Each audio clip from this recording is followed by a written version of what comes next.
यार गाल नहीं कटनी। केक नंबर 20 पाइन कितना नंबर है? 20 नंबर केक है। 21 नंबर लै गए। अच्छा 21 नंबर नहीं है यार, एक दिन फ्लैश नहीं चलना। ठीक है जी, इड्ली आ रहा हो जाएगा। फ्लैश क्यों नहीं चलना? था कालियां वीडियो बनाई नहीं है तू ही कटनी है। उतर दुकान च हैप्पी बर्थडे होनी है तेरी।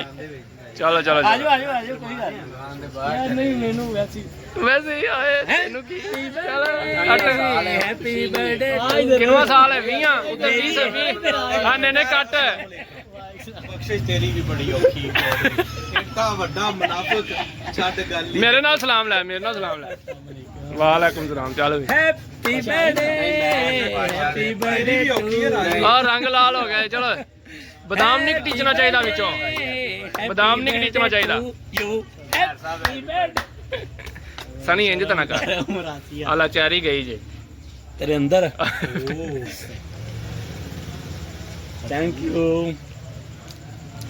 ਇਹਦੇ ਨਾਲ ਚਾਹ ਕਿਤੇ ਆਲਾ ਦੋਵੇਂ ਭਾਈ ਤੇ ਇਜਾਜ਼ ਸਾਹਿਬ ਜੀ ਭਾਈ ਮਿਹਰਬਾਨੀ। ਥੈਂਕ ਯੂ ਜੀ। ਤੇ ਹੁਣ ਤੈਨੂੰ ਸਾਰੇ ਖਵਾਣਗੇ? ਨਾ ਨਾ ਆਵੇ नहीं नहीं आ ਉਹ ਨਹੀਂ ਠੀਕ ਇੰਜ ਨਹੀਂ ਫਿਰ ਨਹੀਂ ਨਹੀਂ ਇੰਜ ਹੀ ਇੰਜ ਨਹੀਂ ਇੰਜ ਨਹੀਂ ਫਿਰ मुनाफों की बस्ती।